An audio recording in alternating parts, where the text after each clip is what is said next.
오늘 말씀을 맡은 김영헌 형제입니다. 네, 오늘의 본문 말씀은 몇 장일까요?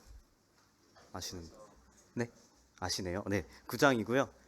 여기 나왔습니다. 네, 그래서 다니엘의 기도와 70일의 예언에 대한 말씀을 증거하려고 합니다. 네, 주제는 하나님의 시간표, 항상 저희가 경륜이라는 표현을 했었는데요. 시간표에 따라 이루어질 이스라엘의 회복과 메시아의 구속 사역, 그리고 마지막 시대 예언에 대해서 말씀드리려고 합니다. 1장부터 6장 다니엘서 말씀을 보면 이제 역사적 사건 중심으로 이야기가 좀 전개됐습니다. 잘 알고 계시는 말씀 있죠? 다니엘이 사자굴에서 나왔다, 뭐 했다 이런 중심의 메시지였는데 7장부터는 계시적 예언의 메시지가 증거가 됩니다. 그래서 9장에서는 하나님의 큰 구원의 계획과 이 시대가 어떤 시대인지 정확하게 예언하는 메시지인데요. 참고로 다양한 해석이 존재하여 여러 가지 해석이 있습니다. 예를 들어 세대주의적 관점에서는 문자적으로 해석을 하고요.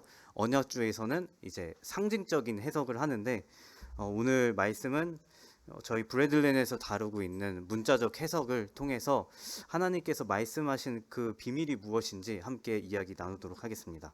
네, 다음 페이지요. 네, 저희가 타임테이블을 좀 정리해 봤는데요. 완벽한 건 아니에요. 그렇지만 추정하고 있습니다. 다니엘이 15살 때 이제 포로로 끌려왔고요. 이제 9장은 어느덧 노인이 되었습니다. 80세로 추정이 되고 있습니다. 다음 페이지요. 네, 여러분들 오늘은 말씀을 많이 볼 거여서 이렇게 이거 보셔도 되고요. 성경 펴셔도 됩니다. 1절부터 2절입니다. 메데조석 아하수라로의 아들 다리오가 갈대아 나라 왕으로 세움을 받던 첫 해, 그 통치 첫 해 다니엘이 뭘 했냐면요, 책을 통해 여호와께서 말씀으로 선지자 예레미야에게 알려주신 그 연수를 깨달았다고 합니다. 이때 상황은 바벨론 제국이 멸망한 직후에 이제 왕조가 전환됐고요. 그렇지만 유다 백성들은 아직도 포로 생활을 하고 있었습니다. 네, 그리고 다니엘의 포지션은 이 총리 중에 으뜸 총리였던 것을 저희가 이제 다니엘서를 통해 볼 수 있었고요. 말씀을 통해서 여호와의 말씀을 예레미야에게 알려주신 그 연수를 깨달았다고 하는데 이때 당시 여호와의 말씀에 기록된 형태는 두루마리 형태였습니다. 그리고 그 두루마리 형태는 어떻게 보면 이제 포로로 끌려온 유대인들에게 좀 어느 정도 카피가 있었겠죠. 이제 보급이 되었던 것 같고요. 그리고 이때 예언의 말씀은 50년 전에 기록된 말씀이라고 합니다. 그러니까 이제 그래서 다니엘의 반응이 뭐였냐면 그 무엇을 깨달았냐 보면 곧 예루살렘의 황폐함이 70년 만에 그칠 것이다 하는 예언의 말씀이었습니다. 네, 이 말씀은 단순히 머리로 정보로 지식으로 이해한 수준이 아니라 이 히브리서 원어로 보면 오랜 시간 묵상하고 해석하며 얻은 깊은 영적 통찰을 이야기하고 있습니다. 저희가 다니엘서 6장 말씀을 보면 이제 그 스토리가 있잖아요. 기도하지 말라고 했는데 이제 하늘을 열어놓고 기도를 합니다. 무릎을 꿇고 기도하는 모습을 보면서 그 모습을 보면서 다니엘은 참 여호와의 말씀을 사모하고 또한 기도했던 그런 청년이었지만 지금까지 유지하고 있는 그런 모습을 보게 됩니다. 그러면 예레미야에게 말씀해 주셨던 그 예언의 말씀은 무엇이냐면 25장 말씀을 보면 바벨론 왕을 70년 동안 섬기리라 라는 예언이 있었고요. 그리고 70년이 차면 내가 너희를 찾아와서 나의 선한 말을 너희에게 이루러 너희를 이곳으로 돌아오게 하리라 라는 약속의 말씀이 있었습니다.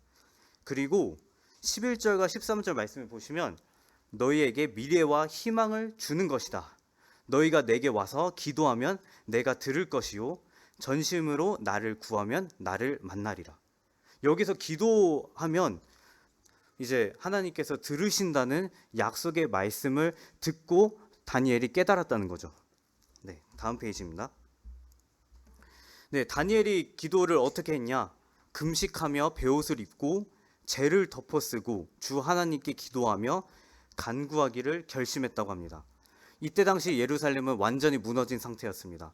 성전도 없었고요, 제사도 없었고요, 왕도 없었고 백성도 다 흩어진 정말 현실은 정말 답이 없는 상황이었습니다. 그러나 이 여호와의 말씀을 깨닫고 정말 기도를 하기 시작하게 됩니다. 이 금식이라는 것을 저희가 사실은 저희 교회에서는 잘 안 하죠. 저희 금식의 개념을 다이어트로 보는 때가 좀 많은 것 같습니다. 근데 단순히 뭐 살을 빼겠다 이것이 아니라 자기 부인을 이야기하고 있습니다. 자신의 욕구와 의를 내려놓고 하나님 자비에 전적으로 신뢰한 이 금식의 의미를 저희가 돌아볼 필요가 있습니다.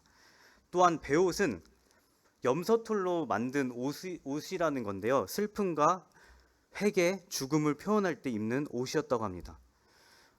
이때 당시 왕의 총리였기 때문에 얼마나 많은 부와 명예가 있었겠습니까? 그리고 많은 사람들이 정말로 이렇게 우러러보는 존재였지만 이제 자신의 총리의 지위를 버리고 하나님 앞에 나아간 모습을 보게 됩니다. 네. 어쨌든 그 다니엘의 기도의 모습을 보게 되고요. 4절부터 6절 다음 페이지 보도록 하겠습니다. 이제 다니엘의 기도가 시작이 됩니다. 4절 한번 볼까요? 크시고 두려워할 주 하나님, 주를 사랑하고 주의 계명을 지키는 자를 위하여 언약을 지키시고 그에게 인자를 베푸시는 이시여. 다니엘은 주님을 사랑했습니다. 그리고 주의 계명을 지키기를 원했습니다. 그리고 약속의 하나님을 전적으로 신뢰했습니다. 그뿐만 아니라 죄의 인정과 고백이 진행이 됩니다. 5절 말씀에 보시면 우리는 이미 범죄하여 패역하며 행악하며 반역하여 주의 법도와 규례를 떠났으며 우리가 주의 목소리를 듣지 않았다. 율법을 범했다. 이렇게 다니엘은 자신의 그런 죄를 고백할 뿐만 아니라 우리라고 그 민족을 향한 이 죄의 고백이 시작이 되는 것입니다. 그리고 하나님의 공의를 인정하게 됩니다. 네, 14절 말씀에 보시면 여호와께서 이 재앙을 간직하여 두셨다가 우리에게 내리셨사오니 우리의 하나님 여호와께서 행하시는 모든 일은 공의로우시나 우리가 그 목소리를 듣지 아니하였습니다. 그러니까 하나님께서 행하신 일, 이런 황폐한 그런 땅을 만드시고 그리고 다니엘 그 포로 생활을 하신 것도 하나님의 모든 공의로우심에서 나타났지만 정말 이 이스라엘 백성들은 그 목소리를 끝까지 듣지 않았다는 이런 회개의 기도가 하고 있습니다. 네, 다음 페이지 보겠습니다. 네, 9절과 15절입니다. 네, 과거의 구원을 기억하며 하나님께 간구하고 있는 것입니다.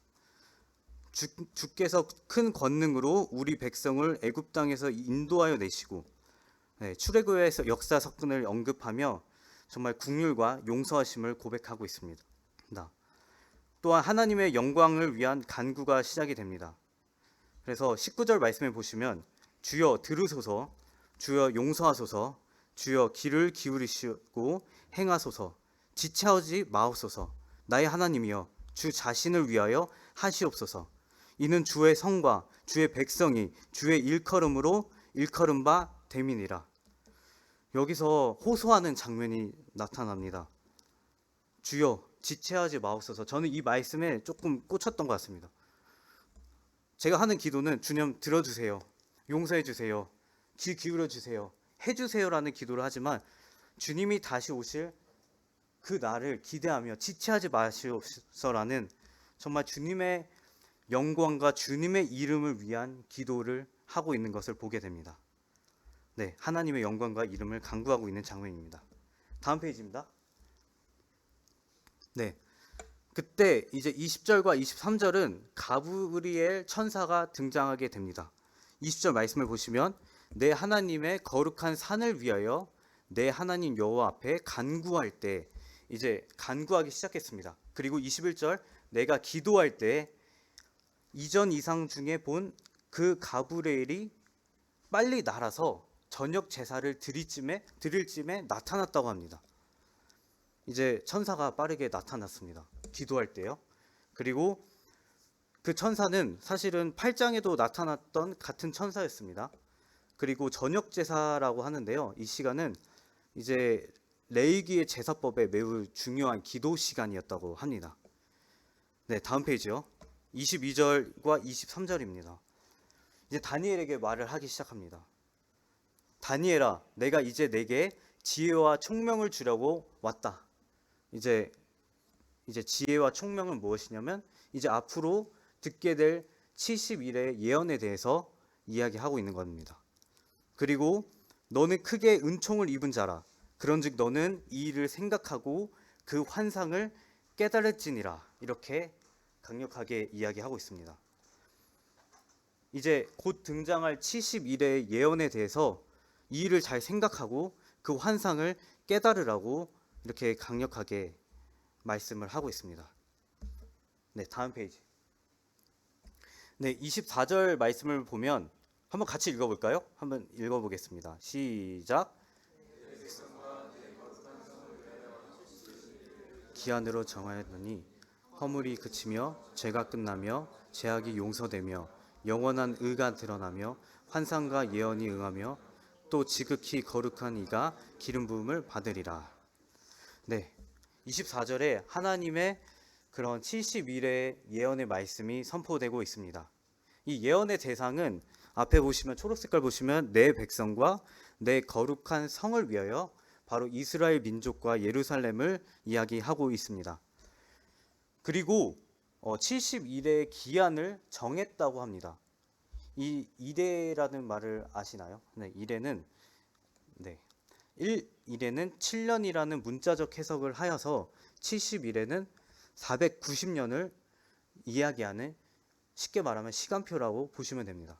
그리고 그 예언의 목적은 허물이 그치며 죄가 끝나며 죄악이 용서되며 영원한 의가 드러나며 환상과 예언이 응하며 또 지극히 거룩한 이가 기름 부음을 받으리라. 바로 이스라엘과 예루살렘을 위하여 70일에 동안 하나님께서 이루실 일들을 이렇게 예언하고 있는 것입니다. 네, 저희 그런 그 문자적 해석으로 봤을 때 이스라엘과 교회를 구분하고 있는데요. 이거는 오늘 본문의 중요 부분은 아니어서 중요하지만 오늘 스크립트에는 다음 부분에 이제 나누도록 하겠습니다. 다음 페이지 넘겨주세요. 네, 이스라엘과 예루살렘을 위하여 70일에 동안 하나님께서 이루실 일들을 이제 타임라인으로 좀 정리를 해봤습니다. 여기 보시면 이루어진, 우리가 봤을 때 현재적 관점에서 이루어진 일도 있고요. 그리고 미래에 이루어질 일들도 나와 있습니다. 이 허물을 그치며라는 뜻은 이제 이스라엘의 반역과 불순종이 종결된 것을 보게 됩니다. 그리고요, 죄악이 용서되며 바로 예수님의 십자가를 통한 실제적 재용서를 의미합니다. 그리고 환상과 예언이 응하며라는 뜻은 모든 예언적 계시가 다 끝날 것이다. 이런 그런 예언이 다 끝날 시기를 또 이야기하고 있고요.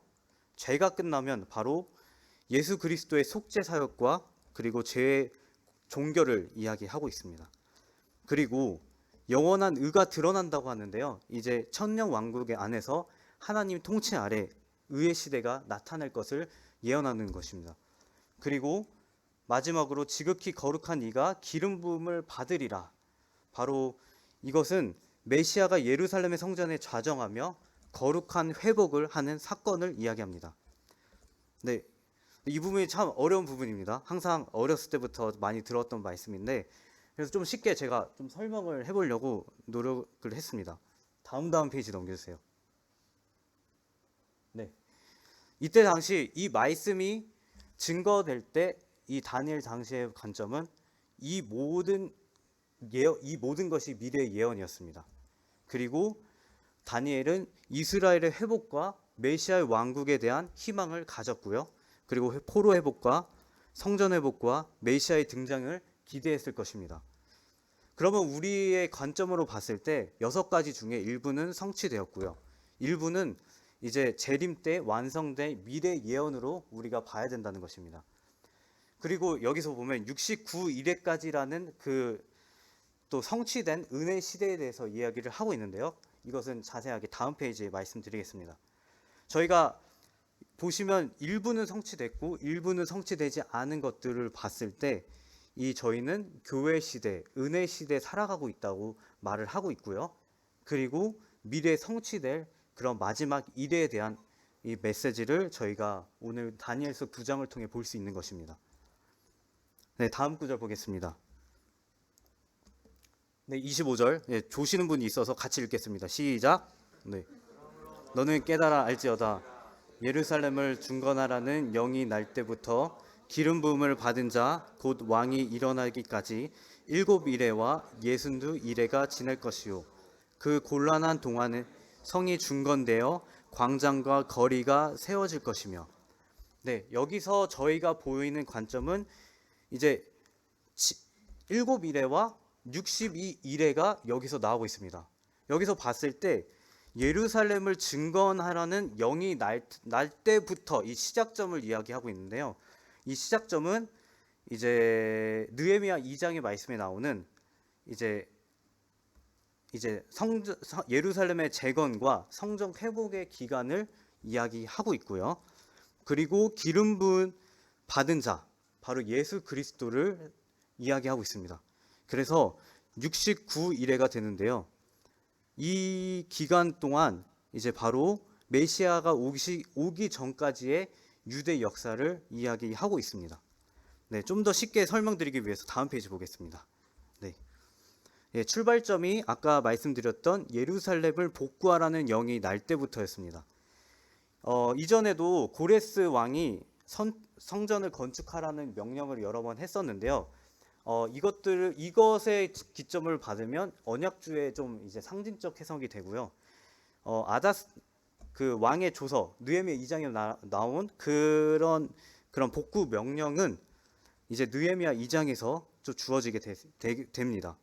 그리고 7일회가 나오는데요. 그 곤란한 동안에 성이 증건되어 광장과 해자가 세워질 것이며, 이때 당시 이제 느헤미야와 이제 에스라의 사역 동안에 많은 방해가 있었고요.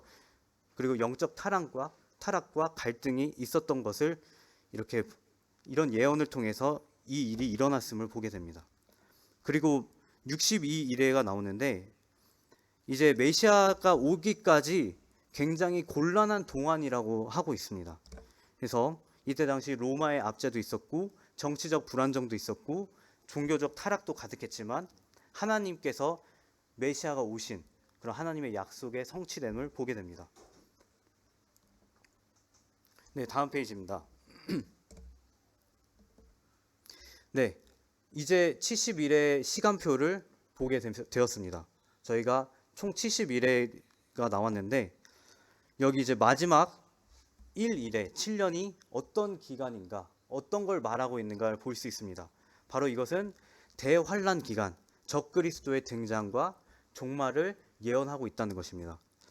저희가 중간에 보시면 교회 시대 간격기라고 적혀 있는데요. 69일회와 70일회 사이를 기간으로 나눴습니다. 그럼 교회 시대가 언제 시작이 됐냐? 바로 사도행전 2장 말씀에 오순절이 성령 강림과 함께 교회 시대가 시작이 됐다는 거죠. 그래서 말씀해 보시면 로마서 11장 25절에 보시면 이방인의 충만한 수가 들어오기까지 이스라엘은 우둔하게 된 것이라고 저희가 해석을 해서 이스라엘은 일시적으로 눈이 멀었고요. 이방인들 중심으로 교회를 불러내는 그런 시대에 저희가 있다는 것입니다. 그리고 지금 우리는 그런 시대, 교회, 은혜 시대에 있다는 것을 저희가 기억해야 됩니다. 그리고 아까 6가지 그런 이루실 일들 중에 미래에 대한 이야기가 있습니다. 바로 그것이 마지막 1일회를 이야기하고 있는 것입니다. 그리고 이것은 언제 시작이 되냐면 이방인의 충만한 수가 차고 교회가 휴거되고 바로 70번째 일회가 시작될 것을 예언하고 있습니다. 자, 그렇다면 다음 페이지입니다. 네, 마지막 한 일회와 종말의 사건들을 이야기하고 있습니다. 26절에 보면 이제 메시아가 십자가에 죽고 나서 이제 이 예언적 간격을 이야기하며 저희가 은혜 시대라고 이야기를 하고 있고요. 그리고 27절 말씀을 보면 그가 많은 사람들과 더불어 한 일회 동안 언약을 굳게 맺고 바로 적 그리스도를 이야기하고 있습니다. 그리고 이때 7년 동안 평화조약을 체결하게 됩니다.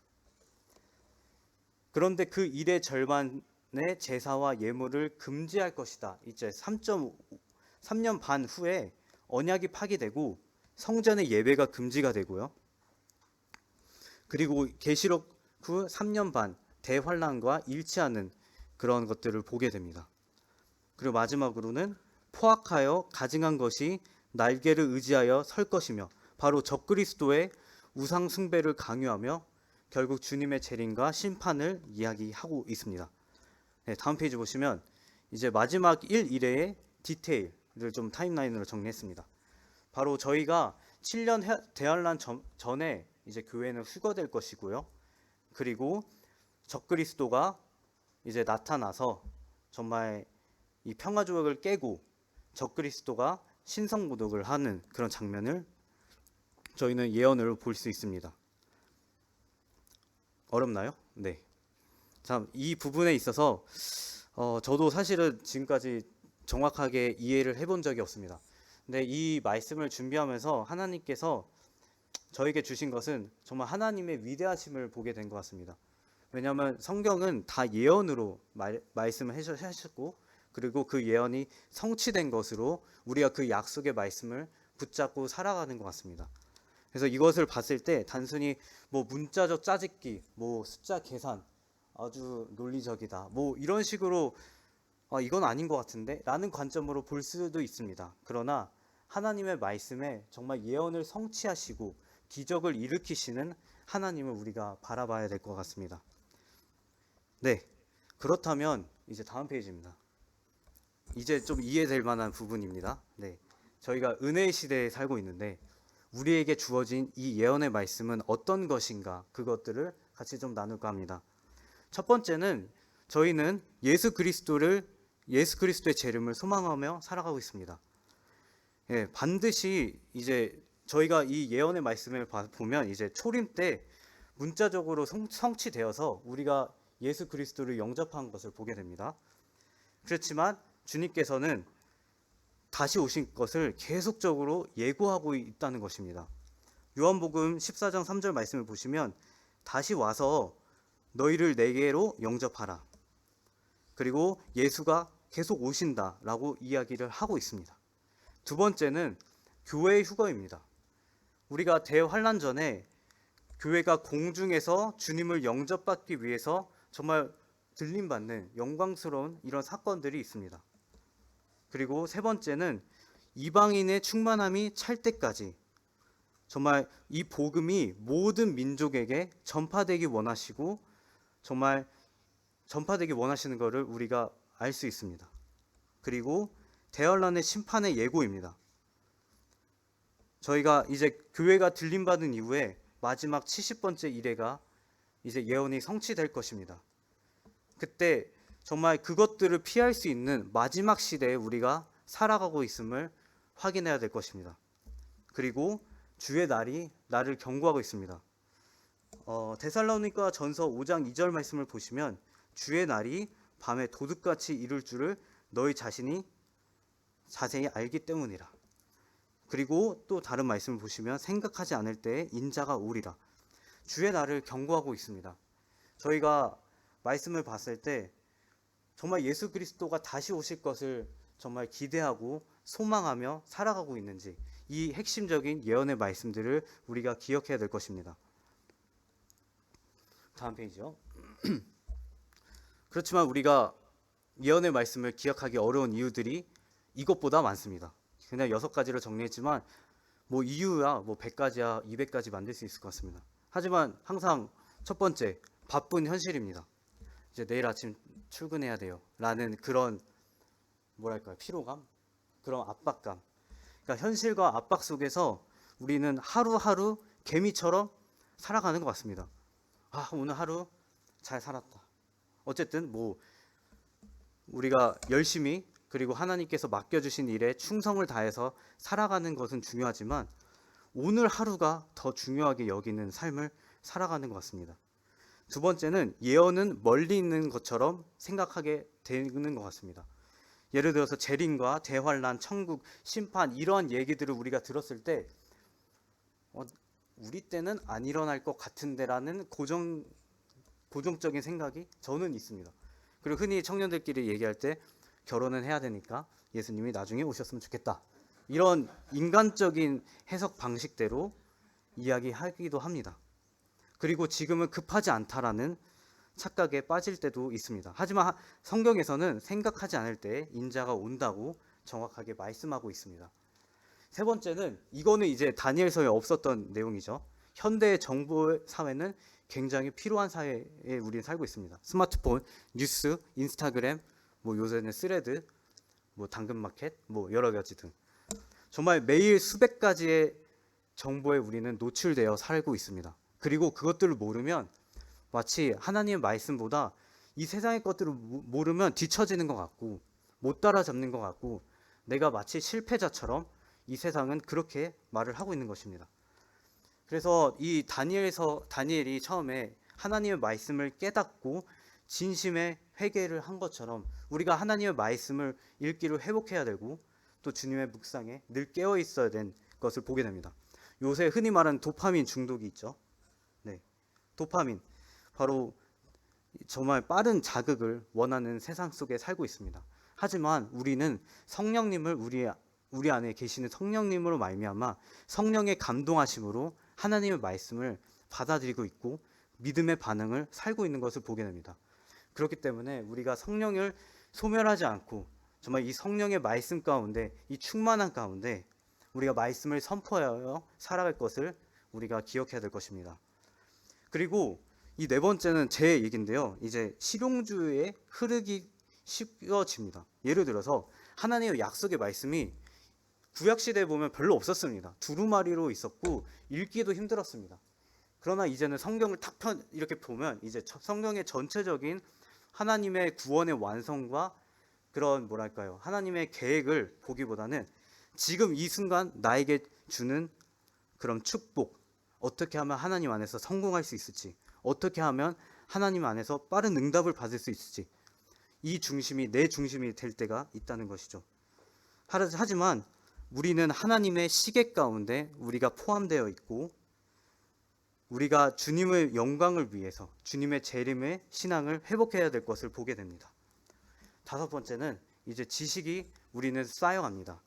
컨텐츠들이 많아집니다. 이제 보시면 이제 모임에서도 유튜브 채널만 봐도 많은 채널들을 우리가 접할 수 있습니다. 하지만 우리가 분석하고 끝납니다. 우리 삶에 이게 이어질 힘이 없습니다. 이런 반응 없는 지식은 우리가 모르는 것보다 못한 지식인 것을 보게 되면서 우리는 지혜로운 하나님 앞에서 우리 삶을 드리고 하나님을 경외하는 삶을 다시 살아갈 그것이 필요하다고 좀 생각이 들어졌습니다. 마지막으로 예언은 두렵다, 어렵다라는 인식을 우리가 내려놔야 될 것입니다. 성경에서 말하는 예언은 약속의 성취이고 하나님께서 말씀하신 영광의 빛입니다.